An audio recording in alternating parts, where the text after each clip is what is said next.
Sri Sachidananda Sadguru Sainath Maharaj Ki Jai. Sri Sai SATCHARITRA, an insight. Episode 270. My humble prostrations at the lotus feet of our Sadguru Sai. By the divine grace of Sai, an attempt has been made to translate the gist of the divine discourse of Sri Ramanathan brother telecasted in Sai TV. This is purely done to share the glory of Sai and his divine teachings with more insight to the aspirants. Om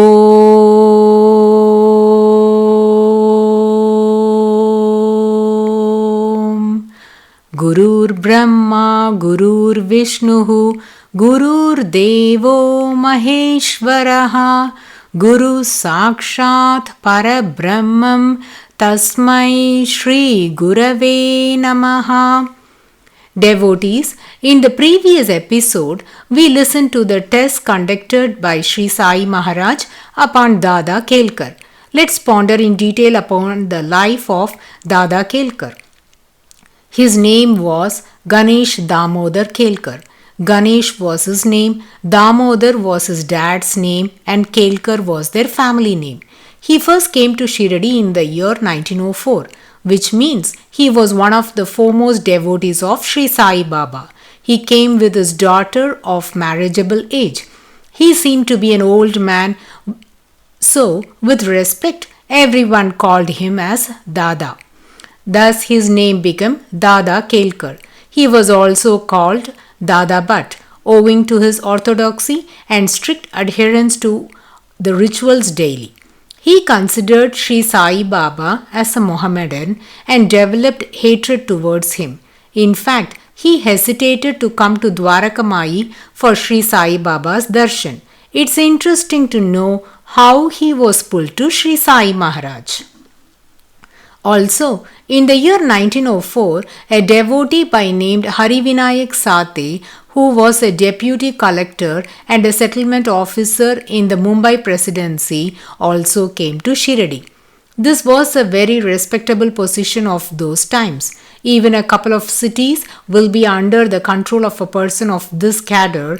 Such a dignifying post was held by Harivinayak Sate.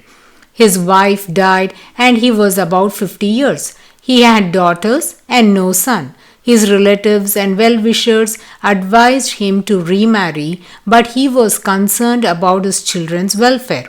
Also, Sate didn't want them to endure any tortures from the stepmother, so he was not willing for second marriage. There is a belief that the family is said to flourish only if they beget a son. The son is known as Putran, which means the one who can pull the father from falling into hell. If one doesn't have a son, then they are sure to fall into hell, was the conviction of many. So, Sate was also worried that he didn't have a son. Also, there is no assurance that if he would remarry, then he might get a son through his second wife.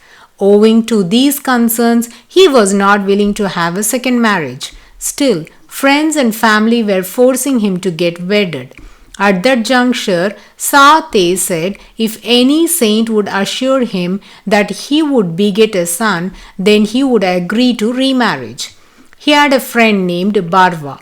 Both these friends were always interested in having darshan of saints and sages. Now, the friends came to Shirdi in the year 1904 for the first time to have Sri Sai Baba's darshan. They came to Dwarakamayi, had darshan, and Sate came out of the sanctum sanctorum. He wasn't very excited about the darshan. Moreover, this was the time when not many came for Sri Sai Baba's darshan. Whereas Barva asked Sri Sai Baba, Baba, can Sate get married again? What's your opinion about this? Sri Sai responded, if he will remarry, then Allah would bestow him with a male child. Without Barva asking about the child, omniscient Sri Sai Baba gave his reply to clarify that doubt of Sate as well. Sate was stunned to hear this response of Sri Sai Baba and realized his omniscience. This created a bondage between Sate and Sri Sai Baba. He became devoted and had developed faith and love for Sri Sai Baba. Hence, he became a frequent visitor to Shirdi. Hari Vinayak Sate was related to Dada Kelkar. Dada Kelkar was aware that a search for a bride for Sate was going on. He wrote a letter to Hari Vinayak Sate carrying a subtle message revealing his concern to give his daughter in marriage to him. The letter read as, "I'm looking for a groom for my daughter, so if you come across any suitable person, please let me know." Hari Vinayak Sate got the hidden thought of Dada Kelkar. So he replied thus, "If in your mind you have considered me as a groom, then I have no objection to it. But Sri Sai Maharaj must consent for that." Dada Kelkar was a little irritated with this conditional reply. He thought, what connection a Muslim fakir have with this marriage? Left with no options, he came to have darshan of Sri Sai Baba at the end of 1904. As soon as the father and daughter came for darshan, Sri Sai Baba picked up a watermelon and asked the girl to spread her sari headpiece and placed the fruit on the sari, saying, "Allah bala karega." Then he got the vermilion and kept it on her forehead.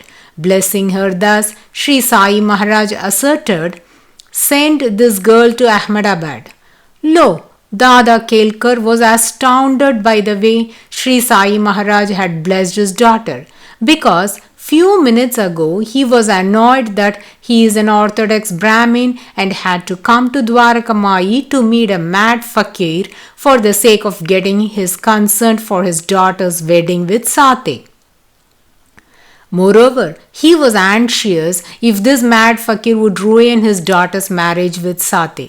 If Sate had not insisted on the permission and blessings of Sri Sai Maharaj, then Dada Kelkar wouldn't have come for Sri Sai Baba's darshan. Sri Sai instructed Dada Kelkar to send his daughter to Ahmedabad because during that time Sate was working at Ahmedabad as a settlement officer. This was considered a very prestigious job. Dada Kelkar felt extremely happy and greatly relieved as Sri Sai Maharaj blessed his daughter and given his consent. The wedding took place in the year 1906. In the first 6 years, they had 2 daughters. Dada Kelkar was concerned that they had only granddaughters. So in the year 1912, he and his wife went to Sri Sai Baba and prayed to him to bless their daughter to have a boy baby. Sri Sai Maharaj said, "I will pray to Allah. He will certainly bless." Sate was already 56 years and was unhappy that he was again having daughters. In the year 1913, Sate was blessed with a son. Thus, Dada Kelkar was drawn towards Sri Sai Maharaj through Sate. Though his attitude towards Sri Sai Maharaj at the time of coming for the first darshan was, he being an orthodox Brahmin and had to come to a Muslim fakir for consent and blessings, but later there was a greater transformation in his thoughts for Sri Sai Baba. As a testament to this, when Nulkar and his relative Dr. Pandit came for Sri Sai Baba's darshan, Dr. Pandit took the puja items from the plate held by Dada Kelkar to draw the Tripundra on the forehead of Sri Sai Baba. At that moment, Kelkar asked Sri Sai Baba, "Baba, is it fair on your part? We are all greatly devoted to you and we love you the most. You have never permitted any one of us to touch your forehead. Even Mahal Sapati would smear sandal paste only to your neck. But how did you permit Dr. Pandit to draw Tripundra on your forehead?" Devotees, the reason behind this question of Dada Kelkar is, in the later years, he was waiting enthusiastically to worship Sri Sai Maharaj as per Hindu customs, but never given a chance to do so. Therefore, he revealed his earning in this manner. Now listen to the shrewd answer of Sri Sai Baba. Dr. Pandit is a Brahmin, strictly adheres to orthodox customs. But when he saw me, he assumed me to be his guru and grew Tripundra in my forehead, though I looked like a Mohammedan. Then how can I stop him from doing that? The gist of this assertion of Sri Sai Baba is, Dada Kelkar came to Sri Sai Baba considering him to be a Mohammedan mad fakir, whereas Dr. Pandit realized in his first darshan that the one he is seeing is not just a mad fakir but a supreme soul that has to be revered and worshipped in a ritualistic manner. Hence, he was given the opportunity to draw Tripundra and worship him as he would do to his guru.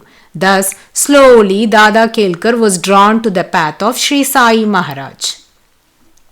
In the early years, there were no lodgings for the devotees visiting Shirdi, so Sate thought he needed to construct a building for him to stay during his visit to Shirdi and an accommodation for his father-in-law.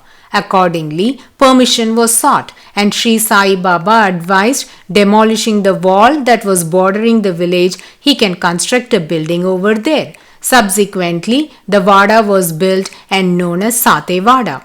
So, Dada Kelkar and many devotees stayed in this Vada. This was the first lodging available for devotees going to Shirdi, and Dada Kelkar maintained this building. So he had the blessing to always be in the proximity of Sri Sai Baba and serve him.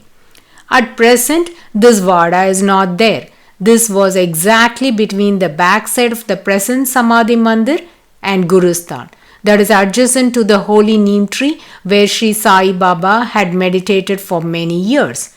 Dada Kelkar, being the in charge of this Vada, had strictly instructed the occupants to not cook onions or garlic there, because he didn't want tamasic food to be cooked in the Vada. So the devotees couldn't use these items when they cooked food in Sate Vada. Once, a devotee by named Shantaram Balwant Nachne came with his family for Sri Sai Baba's darshan. His mother-in-law also accompanied them. They brought all the groceries and that included onions as well. They were not aware of the rule that onions must not be used in the Vada. As they settled in their room, the mother-in-law began to peel onions and chop them to commence cooking. Her eyes watered while cutting due to the acids present in it. The sharp smell and the acids of the onion filled the place. Dada Kelkar could smell and feel the irritation in his eyes. Immediately, he began to look for the one who was using onions. He noticed the old lady chopping the onions and began to reprimand her for this act. He told her to throw them away and added, "You guys have no discipline or code of conduct. Don't you know what kind of food must be prepared?" He went on scolding her. Nachne's mother-in-law felt humiliated. Though Dada Kelkar was an old man, his words were very harsh that hurt her feelings badly. Let's see how Sri Sai Maharaj worked on Dada Kelkar to curtail his orthodox beliefs, as too much of that would kindle the ego of the person and become an impediment to his spiritual progress. Dada Kelkar loved his granddaughter. He would carry and caress her wherever he went. This baby had some sort of pain in her eyes and that caused irritation. None of the treatments cured her. So in this helpless state, Dada Kelkar surrendered to Sri Sai Maharaj. He told, "Baba, the child is unable to tolerate the pain in her eyes. Please suggest some remedy to cure that issue." In a very casual tone, Sri Sai Baba said, "Oh, why worry about that, Dada? Just chop the onion and massage it on the eye. She will be fine." Kaka requested Sri Sai Maharaj to give him an onion, because as Sri Sai Baba would eat onions, Dada Kelkar thought Sri Sai Maharaj would have it in his kafni and will give it to him. We can recall the Leela in which Sri Sai Maharaj was eating dry roti with raw onions. Immediately Sri Sai said, "Why do you ask me for onions? Here, she is seated, ask her." Saying so, he pointed to Balwant Nachne's mother-in-law. Dada Kelkar felt very embarrassed to approach her because recently he scolded her very badly, saying, "Aren't you aware of the sanctity of this place? Don't you know what kind of items can be used for cooking at holy places?" And so on. He chided her just because she was cutting onions in the vada. Now, how can he approach her and ask for onions? So, Dada Kelkar was hesitating. At that moment, Nachne's mother-in-law said, "Baba, he scolded me for using onions. I'm not going to give him onions. Why should I?" Sri Sai Maharaj never likes the act of vengeance. He always encourages people to do good even to those who did evil to them. So Sri Sai Maharaj convinced the old lady and said, "It's okay, mother. So what if he had scolded you? Go and bring onion and give it to him." She obeyed the orders of Sri Sai Baba and gave onion to Dada Kelkar. Immediately the onion was massaged to the eyes of the child and she was relieved from her pain. Thus, Dada Kelkar's ego upon his orthodoxy was annihilated by Sri Sai Baba. There are more mind-boggling leelas related to Dada Kelkar, which we shall heed in the coming episodes. Bow to Sri Sai, peace be to all.